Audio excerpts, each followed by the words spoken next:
Assalamualaikum warahmatullahi wabarakatuh. Hari ini kumpulan kami akan bentangkan tugasan 3 iaitu glosari istilah-istilah falak. Saya Izzatul Fatihah binti Salihuddin, nombor matrik 081516. Baik, kita masuk kepada pengenalan. Mengapa kita perlu memahami istilah-istilah falak ini? Kepentingan utamanya adalah kerana ia berkait rapat dengan pelaksanaan ibadah seharian kita. Dan ilmu falak bukan sekadar teori di langit, tetapi ia juga menentukan sah atau batalnya solat kita melalui penentuan waktu solat, dan menentukan permulaan puasa kita melalui pencerapan anak bulan. Selain itu, penguasaan istilah falak yang tepat sangat penting juga untuk mengelakkan kekeliruan dalam kalangan masyarakat.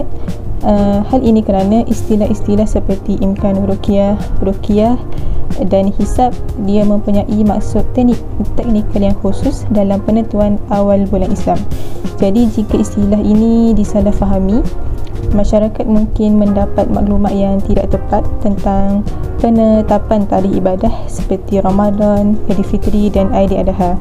Jadi oleh itu, pemahaman yang betul terhadap istilah falak membantu masyarakat untuk menerima keputusan yang dibuat oleh pihak berkuasa agama dengan lebih jelas dan yakin. Baiklah, nama saya Siti Zalia Atidah binti Jaafar, nombor matrik 083797. Mari kita mulakan dengan istilah yang pertama iaitu hilal. Seperti yang tertulis di sini, hilal merujuk kepada fasa bulan yang berlaku sejurus selepas ijtima', iaitu kedudukan matahari, bulan dan bumi berada dalam satu garis yang lurus atau selepas bulan melengkapkan satu edaran sinodis mengelilingi bumi.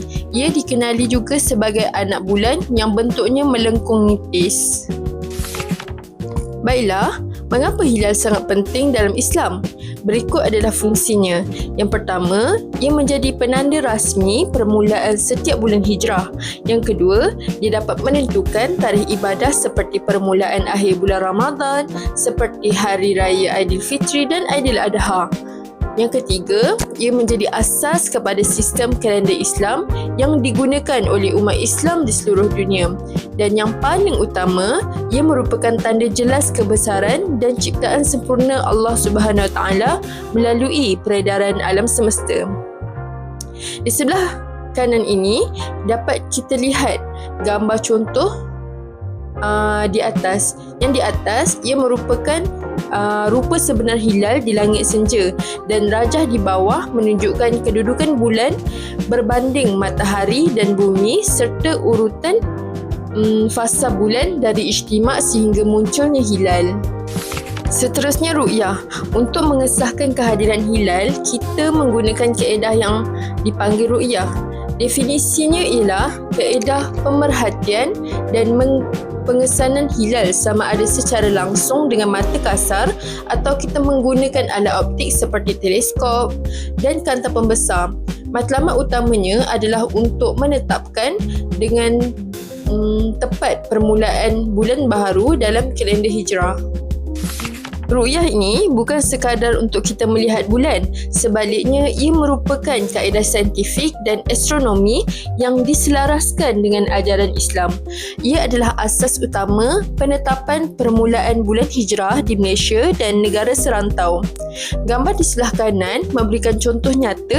Ini adalah data rasmi penetapan bulan Zulhijjah menurut piawaian MABIS, iaitu Majlis Agama Islam Brunei, Indonesia, Malaysia dan Singapura. Kita lihat kriteria yang ditetapkan. Contohnya, ketinggian hilal mestilah lebih daripada 3 darjah dan sudut jarak dari matahari lebih 6.4 darjah, yang membuktikan hilal benar-benar wujud dan boleh diperhatikan. Apabila ia memenuhi syarat ini, permulaan bulan ditetapkan secara rasmi. Namun sekiranya tidak menepati kriteria ini, maka bulan tersebut akan dikira sebagai 30 hari. Assalamualaikum warahmatullahi wabarakatuh. Nama saya Nurfariha Aimi binti Zulkifli, nombor matrik 083791. Seterusnya ialah saya akan membentangkan tentang hisab. Istilah hisab ini ialah kaedah pengiraan astronomi yang digunakan untuk menentukan kedudukan matahari, bulan dan bumi secara tepat. Untuk pengiraan ini, kita dapat mengetahui waktu solat, menentukan arah kiblat serta kita dapat menetapkan permulaan bulan hijrah seperti bulan Ramadan, Syawal dan Zulhijjah. Contohnya, hisab ni dia mempunyai beberapa fungsi yang penting dalam kehidupan umat Islam. Antaranya ialah untuk menentukan permulaan bulan hijrah, membantu proses ruqyah hilal, menentukan waktu solat dan arah kiblat dengan lebih tepat. Serta digunakan dalam penyediaan takwim Islam untuk memudahkan lagi kepada perancangan ibadah dalam aktiviti harian kita. Untuk ijtima' ni ialah keadaan apabila matahari, bulan dan bumi berada pada longitud yang sama, iaitu fenomena yang dikenali sebagai conjunction, dan ia menandakan permulaan fasa bulan yang baharu.